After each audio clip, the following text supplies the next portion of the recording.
Prince Alexander stood at the tall window of his bedroom, watching the morning sun paint golden streaks across the palace gardens.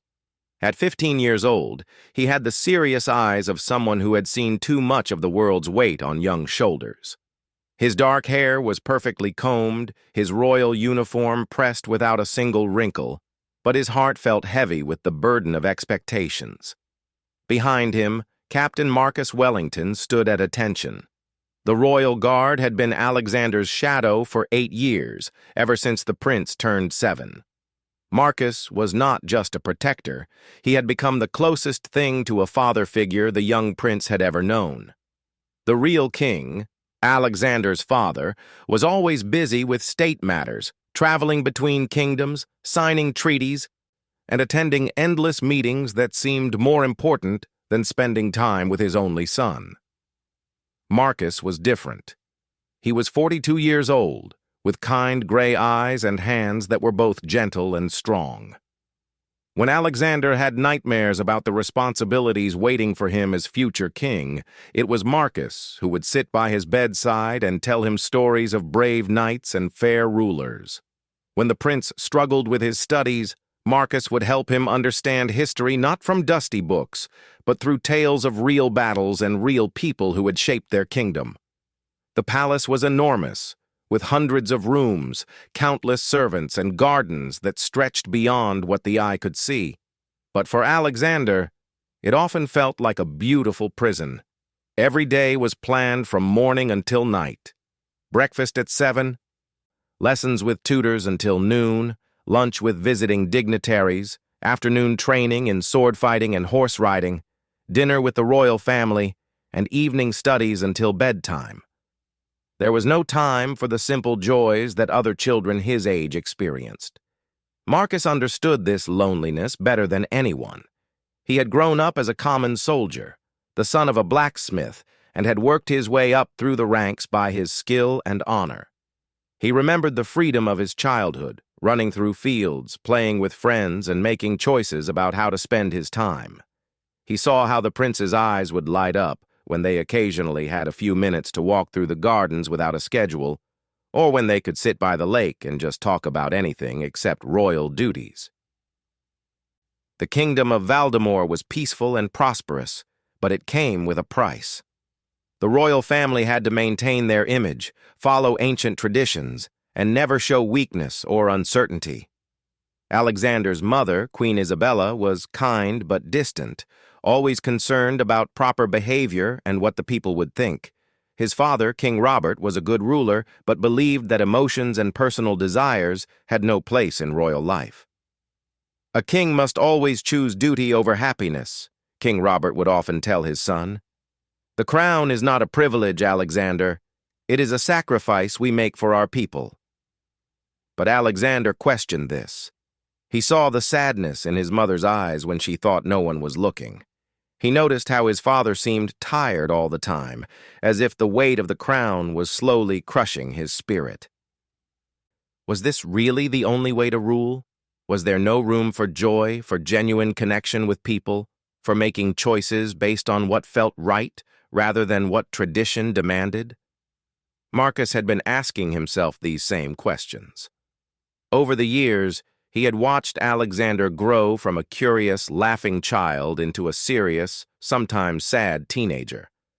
The boy's natural kindness and intelligence were being shaped by rigid rules and expectations. Marcus wondered if he was helping to create another king like Robert, dutiful but distant, respected but not truly happy. The royal guard had his own struggles too. He had never married, never had children of his own, because his duty to protect Alexander came first. The palace was his world, and while he was honored to serve, he sometimes dreamed of a different life. He imagined having a small farm, maybe teaching children how to ride horses, living a simple life where the biggest decision of the day was what to have for dinner. But these were just dreams. Marcus was loyal to the royal family, and more than that, he genuinely loved Alexander like his own son. The prince was kind, intelligent, and had a natural ability to connect with people when he was allowed to be himself. Marcus had seen Alexander talking with stable boys and kitchen maids, treating them with the same respect he showed to visiting princes. This gave Marcus hope that Alexander might become a different kind of king, one who ruled with both wisdom and heart. The relationship between the prince and his guard was special, but it was also complicated by the rules of the palace. They could not be friends in the traditional sense. Marcus had to maintain respect and distance, always addressing Alexander by his title, always standing when the prince entered a room, always following protocol. But in quiet moments, when they were alone, the barriers would lower just a little. Alexander would ask Marcus about his childhood, and Marcus would share stories that made the prince smile. Alexander would confide his fears about becoming king, and Marcus would listen with understanding and offer gentle guidance. As Alexander stood at the window that morning, he was thinking about a conversation he had overheard the previous night. The king and queen had been discussing his future, planning his education, his eventual marriage to a princess from a neighboring kingdom, his coronation ceremony that was still years away. Every detail of his life was being decided by others, as if he was not a person with his own thoughts and dreams, but merely a piece on a chessboard. Marcus noticed the prince's troubled expression and stepped closer, though he maintained the proper distance required by protocol. "Your Highness seems deep in thought this morning," Marcus said gently. Alexander turned from the window, and Marcus could see the conflict in the young prince's eyes. There was something different about him today, a determination that had not been there before. "Marcus," Alexander said quietly, "what do you think makes a person truly free?" It was an unusual question, and Marcus could sense that the answer was more important than it might seem. He thought carefully before responding. "Freedom, Your Highness, is the ability to make choices that come from your heart, not just your head. It is living in a way that honors both your responsibilities and your true self." Alexander nodded slowly, as if Marcus had confirmed something he had been thinking. Unknown to his faithful guard, the prince had already begun making a decision that would change both of their lives forever. 3 weeks passed, and Marcus noticed subtle changes in Prince Alexander. The young prince seemed more thoughtful, more observant. He asked unusual questions during their walks through the palace grounds. He wanted to know about the lives of the servants, about the villages beyond the palace walls, about Marcus's own dreams and hopes. Most surprising of all, Alexander began to spend more time in the palace library, reading books about different forms of government, about kings who had ruled in unconventional ways.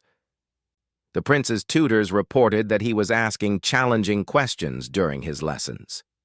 When learning about royal marriages, Alexander asked why princes and princesses could not choose their own partners based on love rather than political advantage.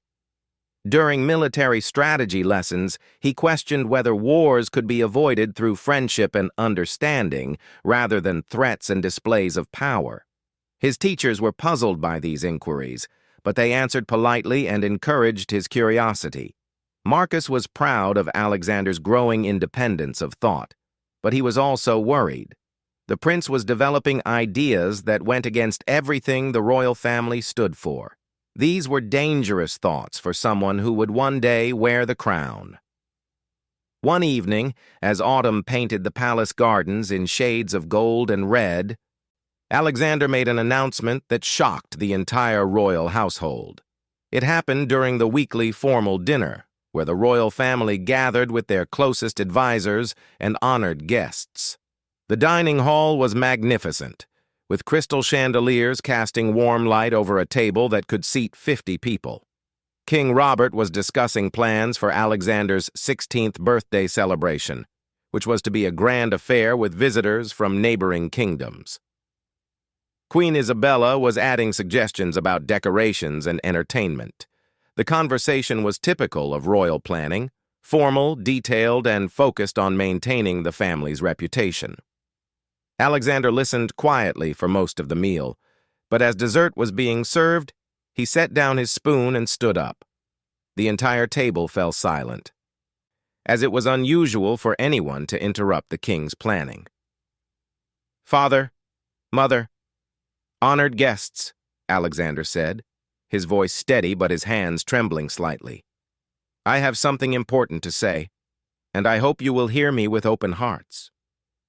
King Robert frowned. This was not proper protocol. Royal announcements were planned in advance, discussed privately, and approved before being shared publicly. "Alexander, this is not the time or place for speeches," the king said firmly. "Please sit down." But Alexander remained standing. Marcus, who was positioned near the wall, as was proper for royal guards during formal dinners, felt his heart begin to race. He could see determination in the prince's eyes, and he sensed that something significant was about to happen.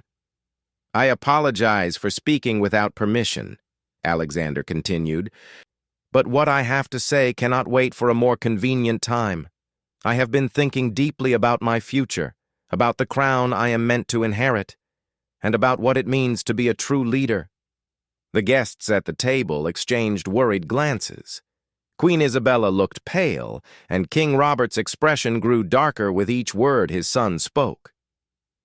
"I have decided," Alexander said, his voice growing stronger, "that I will not accept the crown when I come of age. I hereby renounce my claim to the throne of Valdemar." The silence that followed was deafening. Marcus felt as if the world had stopped spinning. Several guests gasped audibly. The king's face turned red with anger and shock. "You will do no such thing!" King Robert roared, standing up so quickly that his chair fell backward. "This is madness! You are my son, my heir. You cannot simply choose not to be king." "With respect, father, I can, and I have," Alexander replied calmly. "I do not wish to live a life where every decision is made for me, where I cannot choose whom to marry, where I cannot govern according to my own conscience. I do not want to rule people who have no voice in their own governance. I want to find a different way to serve our kingdom." Queen Isabella began to cry silently. The guests sat frozen, not knowing whether to leave or stay. This was a family crisis of the highest magnitude, but they were witnessing it in real time. "Where did this foolishness come from?" the king demanded. "Who has been filling your head with these rebellious ideas?" Alexander looked directly at his father, and Marcus could see years of frustration and sadness in the prince's eyes. "These are my own thoughts, father. I have read about kingdoms where rulers are chosen by the people, where leaders serve because they want to help others, not because they were born to a particular family. I have seen the sadness in your eyes, the way this crown has made you distant from everyone you love. I do not want that life." The king's anger was frightening. Marcus had served the royal family for many years, but he had never seen King Robert so furious. "You ungrateful child!" the king shouted. "Do you have any idea what sacrifices have been made to secure this throne for you? What your ancestors died to protect? You would throw it all away for what? For some fantasy of a common life?" "Not a common life," Alexander said quietly. "A meaningful one. A life where I can choose to help people because I want to. Not because I am forced to. A life where I can be honest about my feelings, where I can marry for love, where I can make mistakes and learn from them without the weight of an entire kingdom on my shoulders."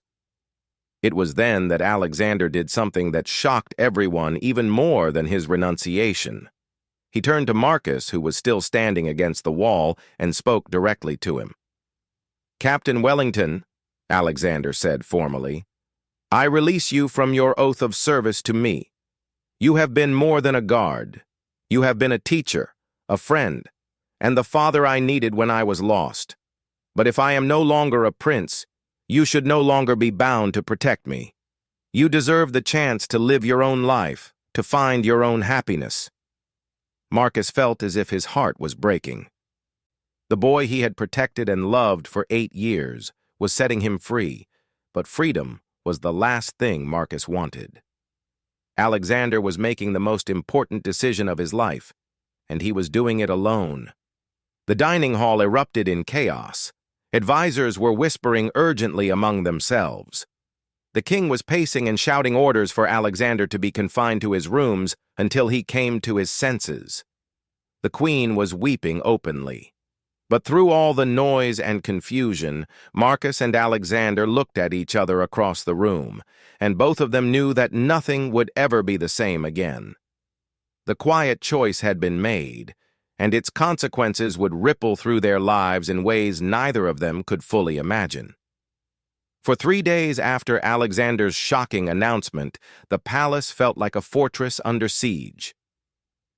The king had indeed confined Alexander to his chambers, posting guards at his door to prevent him from speaking with anyone except his tutors and servants. King Robert hoped that isolation would make his son reconsider his impossible decision. Marcus found himself in an extremely difficult position. Officially, he was still Alexander's protector, but the prince had released him from service. The king had not yet accepted Alexander's renunciation, so technically, Alexander was still a prince. But Marcus knew in his heart that something fundamental had changed. The brave young man he had watched grow up had finally found his voice, and there would be no turning back. During those 3 days, Marcus barely slept. He walked the palace corridors at night, remembering all the moments he had shared with Alexander. He thought about the 7-year-old boy who had been afraid of thunderstorms, and how Marcus had sat with him during countless stormy nights, telling stories until the thunder seemed less frightening. He remembered teaching Alexander to ride his first horse, watching the boy's face light up with joy as he finally mastered staying in the saddle. He recalled quiet conversations in the garden, where Alexander would ask deep questions about life, justice, and what it meant to be a good person. On the 4th morning, Marcus made a decision that surprised even himself. He requested a private audience with King Robert, something he had never done in all his years of service. The king, exhausted from dealing with the crisis his son had created, agreed to see his most trusted guard. The meeting took place in the king's private study, a room filled with maps, documents, and portraits of previous rulers. King Robert looked older than his 50 years, the stress of recent events showing clearly on his face. "Your Majesty," Marcus began, standing at attention as protocol required. "I have served your family faithfully for many years. I have protected Prince Alexander with my life, and I would continue to do so gladly. But I must speak honestly about what I have witnessed." The king waved his hand impatiently. "If you are here to support Alexander's foolish rebellion, save your breath. He is a child who knows nothing of the world or his responsibilities." "With respect, Your Majesty," Marcus continued carefully, "Prince Alexander is no longer a child. He is a young man who has thought deeply about his future and the future of this kingdom. His decision may seem shocking, but it comes from a place of wisdom and genuine concern for others." King Robert's eyes flashed with anger. "Wisdom? He wants to throw away a throne. He wants to abandon his duty to our people." Marcus took a deep breath, knowing that his next words might end his career, but feeling compelled to speak the truth. "Your Majesty, I have watched Alexander grow into someone who cares deeply about people. He treats servants with respect. He asks questions about how to help those who suffer. And he dreams of a kingdom where everyone has a voice. Perhaps the greatest service he can provide to Valdemar is not as a reluctant king, but as someone who finds a new way to serve." The king stared at Marcus for a long moment, his expression unreadable.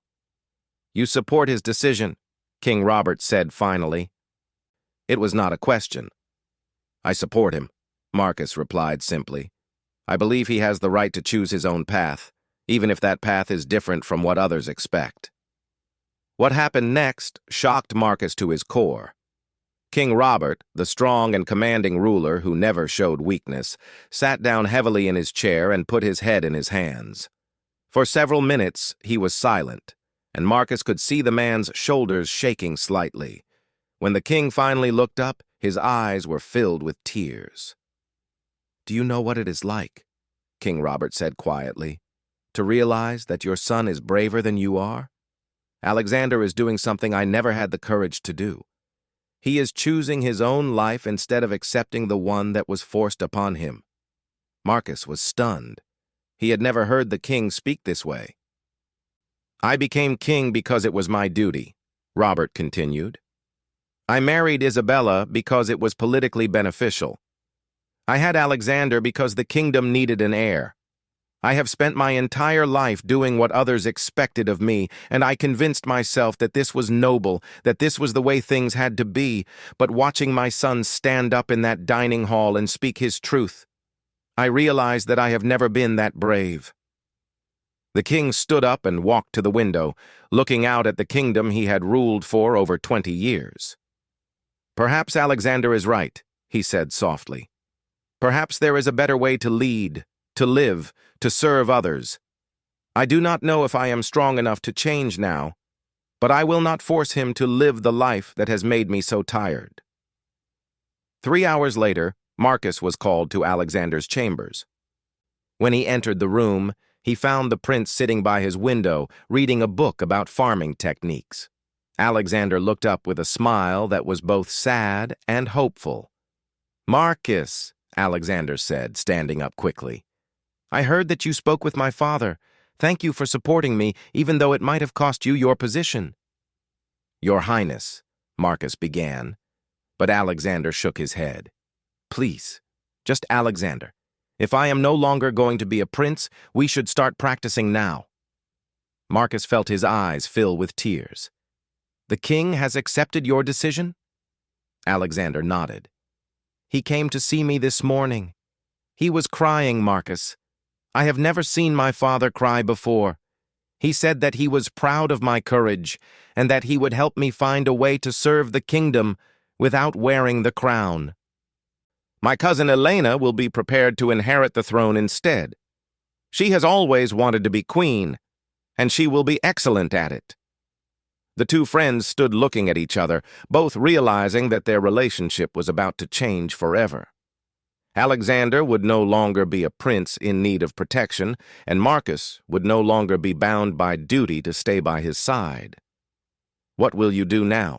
Alexander asked quietly. Marcus had been thinking about this question for days. I have been offered a position training young guards at the military academy. It would allow me to teach others what I have learned about honor, loyalty, and protecting those who cannot protect themselves. That sounds perfect for you, Alexander said, genuine happiness in his voice. And what about personal happiness? Will you finally allow yourself to have a life outside of duty? Marcus smiled, remembering conversations they had shared about dreams and possibilities. There is a woman in the village, a teacher named Sarah.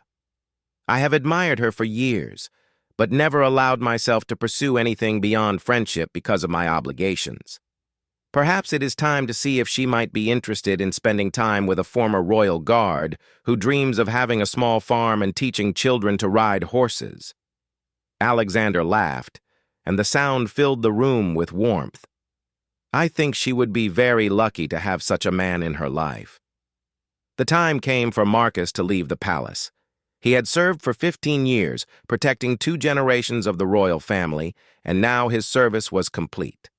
As he packed his few belongings, Alexander came to say goodbye. They met in the garden where they had shared so many conversations, by the lake where Alexander had often sat when he needed to think. The autumn air was crisp, and the leaves on the trees were brilliant shades of orange and gold.